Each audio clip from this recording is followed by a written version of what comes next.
साथ का भी फोन ऑफ जा रहा है, कब से कॉल्स कर रही हूँ। क्यों सुनेंगे बाप का फोन बेटा? उस लड़की ने दो दो मर्दों को दीवाना बना के रखा हुआ है।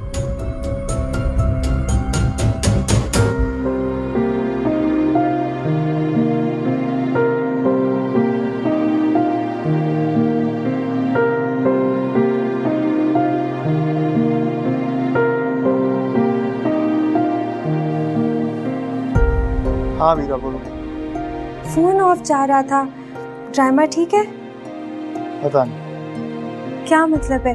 और बाबा? चाचा जान और मैं बाहर हैं, रहमान के कमरे में। अच्छा, बाबा का मुंह ठीक है? ऑब्वियसली वो परेशान है। खैर मैं तुम्हें बाद में फोन करता हूँ। बाय।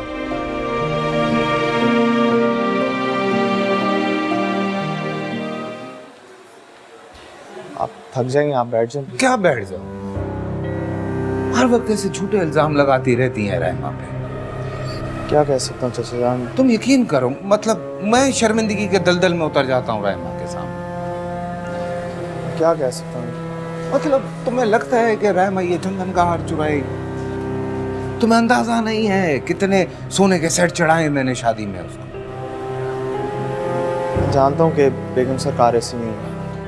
मैं तुम्हें एक बात बताता हूँ, खुदा ना खास्ता अगर रहमा को कुछ हुआ ना, 1 सेकंड में मैं फरखंदा को छोड़ दूंगा। अरे पढ़। आपकी मिसेस आप क्या हुआ? मैं इनसे मुखातिब जी वो एक्सपेक्ट कर रही है। समझ में नहीं आ रहा है मुझे, क्या ठीक तबीयत ठीक है उसकी? आप अंदर जा सकते हैं, और इस दफ़ा भी वो बीपी लो होने की वजह से बेहोश हुई है। आइंदा ख्याल रखिएगा वरना बेबी की जान को खतरा है। आप जा सकते हैं।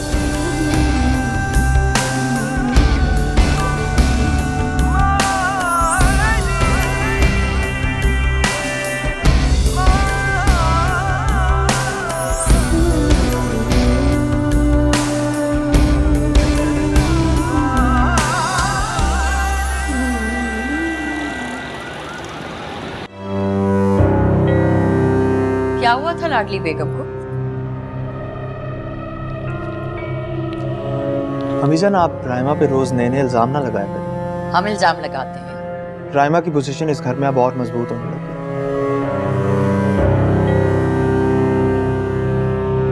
She is pregnant. डॉक्टर्स ने उसे आराम का कहा है, एहतियात करने का कहा है। क्या कह रहे हैं आप? डॉक्टर तो कुछ भी कहते हैं। और ये कैसे हो सकता है? I don't believe this. और ये पापा को शर्म नहीं आ रही इस उम्र में बाप बनते हुए? शर्म आनी तो चाहिए। कितनी जग हंसाई होगी, मगर हम बर्दाश्त नहीं कर सकते कि रहमा क्या औलाद हो। हमीजान, आपके चाहने और ना चाहने से क्या होगा? अब कुछ नहीं होने वाला।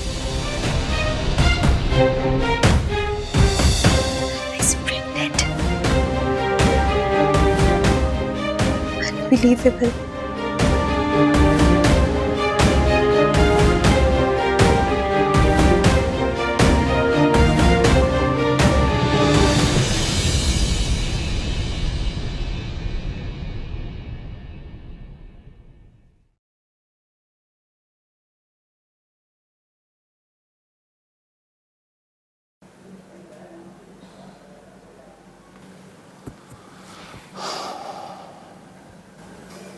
कैसी तबीयत है? ठीक है। जान बताया है नहीं तुमने मुझे। लेटी रहो, लेटी रहो। ये तबीयत ठीक है, मैंने कहा ना। हम घर चले। हम चले जाएंगे जान, डॉक्टर इजाजत दे दे तो चले जाएंगे। मैं आपसे कह रही हूँ ना कि मेरी तबीयत ठीक है अब। कहाँ चल रहा है? सिर्फ घर जाने, और कहाँ जाएंगे?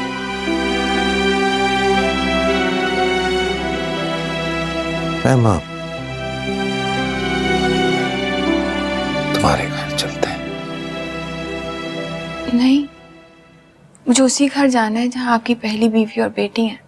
तुम बहुत जिद कर रही मैंने हो। आपसे कहा है आपसे कि मैं आपके बगैर अब नहीं रहूंगी। भाई मैं वादा कर रहा हूँ, मैं सिर्फ तुम्हारे साथ रहूंगा, मिलने भी नहीं जाऊंगा फरखंदा से। लेकिन मैं ये नहीं चाहती कि आप उनसे ना मिलें, उनका हक है आप पे।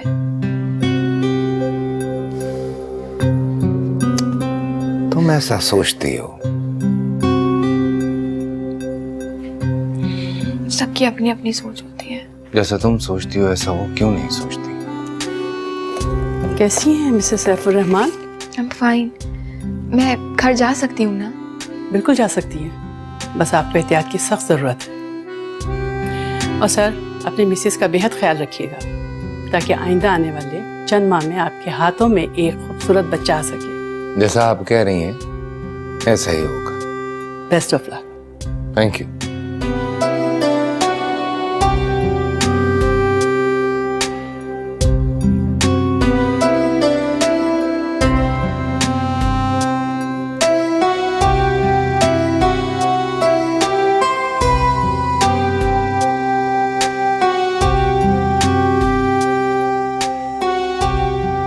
क्यों होगा ऐसा? क्योंकि सारी जायदाद तकसीम हो जाएगी। बाबा ऐसा नहीं कर सकते, सब कुछ मेरा है। इसीलिए हम चाहते हैं कि राहिमा क्या औलाद ना हो। तो मैं बाबा से कहूंगी सब कुछ मेरे नाम कर दे। अब ये मुमकिन नहीं है। सब मुमकिन हो जाएगा। इतनी भोली हैं आप। मैं साथ से कहूंगी कि बाबा से बात करें। साथ तो पहले दिन से ही राहिमा के हिमायती हैं, वो क्या सुनेंगे? सुनेगा, वरना मैं उससे कहूंगी कि मैं उससे शादी नहीं करूंगी। नहीं, आप साथ से कुछ नहीं कहेंगी, हम कुछ देखते हैं। आपका हर प्लान तो फेल होता आ रहा है। वो इसलिए बेटा क्योंकि अब तक हम आपके पापा की नजरों में राहिमा को गिराना चाहते थे, मगर अब ऐसा नहीं होगा। अब क्या होगा?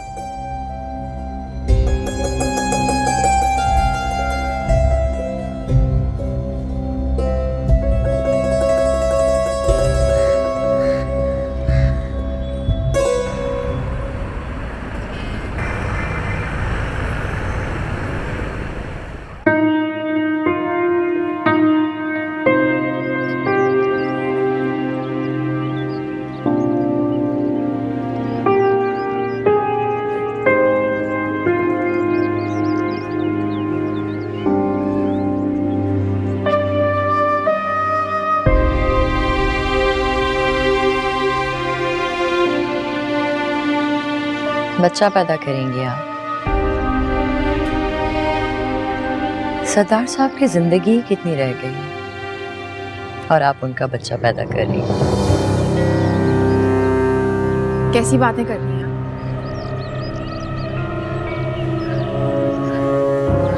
देखिए राहिमा, सरदार साहब अब इस उम्र में बच्चे नहीं पाल सकते।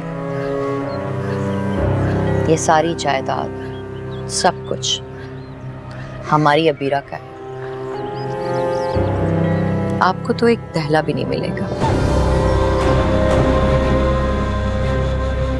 तो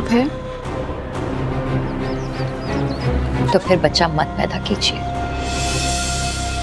आप खूबसूरत हैं, जवान हैं। सरदार साहब के मरने के बाद आप अपनी किसी उम्र के लड़के से शादी करके खुश रहिएगा। आप प्लीज खामोश हो जाइए। खामोश तो हम हो जाएंगे, लेकिन याद रखिएगा, सरदार साहब के मरने के बाद हम आपको इस घर में नहीं रहने देंगे। आप भी चली जाएंगी और अपने बच्चे को भी ले जाएंगी। हाँ, एक बात जरूर याद रखिएगा, मर्द दूसरे मर्द की बेवा या मुतालिका को तो कबूल कर लेता है, लेकिन दूसरे मर्द की औलाद को उसे पालना बहुत मुश्किल होता है। आपको खुदा का वास्ता है, वो मेरे सुहाग हैं, वो आपके भी सुहाग हैं, आपकी बेटी के बाप हैं। आप कैसी बातें कर रही हैं? ये सब जज्बाती बातें हैं राहिमा। आप सोचे सरदार साहब के बाद आपका क्या होगा एक बच्चे के साथ। आप हमारी परवाह मत कीजिए। मैं उनके बारे में कभी भी ऐसा नहीं सोच सकती। अल्लाह हमेशा मेरे सैफ को सलामत रखे। सोच हम तो बस आपका भला चाहते हैं। आप मेरी भलाई क्यों सोचेंगी?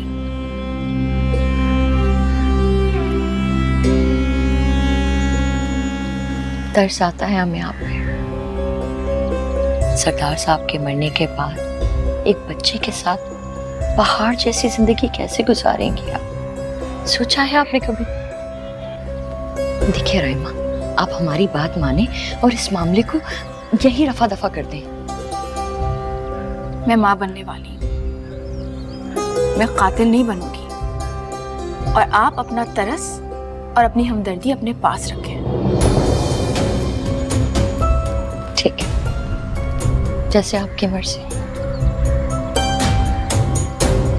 हम तो सिर्फ आपकी भलाई चाहते हैं।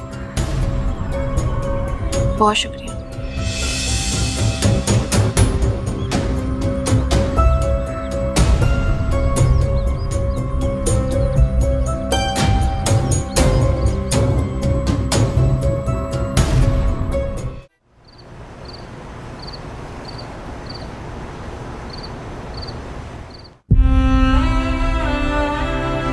जिंदगी के 25 साल तुम्हारे साथ गुजारे हैं, फिर भी फरखंदा बेगम मैं तुम्हारे दिल में ना उतर पाया। क्या जिंदगी है मेरी, ना तुमने दिल में जगह दी और ना ही रायमा ने। चलो रायमा कहती तो है ना कि वो मुझसे मोहब्बत नहीं करती, मगर फरखंदा तुम तो दावेदार थी मेरी मोहब्बत की।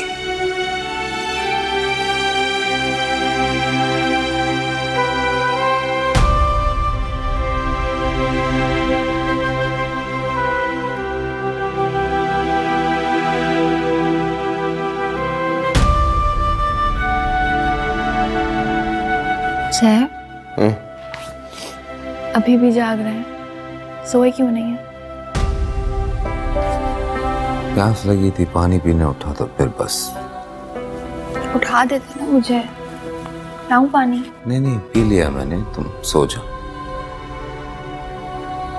क्या हुआ है? परेशान है आप? नहीं। सर,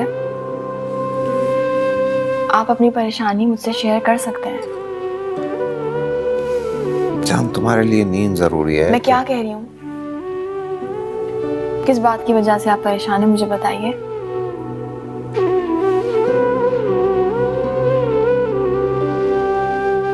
तुम्हें कब होगी मोहब्बत मुझसे? रात के इस वक्त ये ख्याल क्यों आ रहा है आपको? हर लम्हा हर पल यही ख्याल आता रहता है।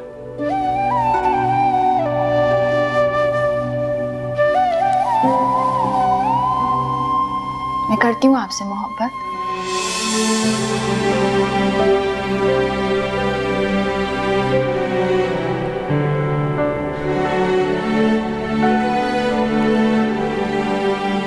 मेरी ज्यादतियों को माफ करके।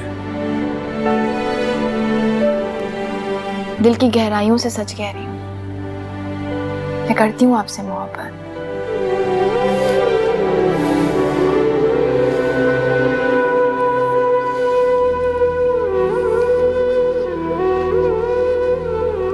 तुम्हें कब एहसास हुआ कि तुम्हें मुझसे मोहब्बत हो गई?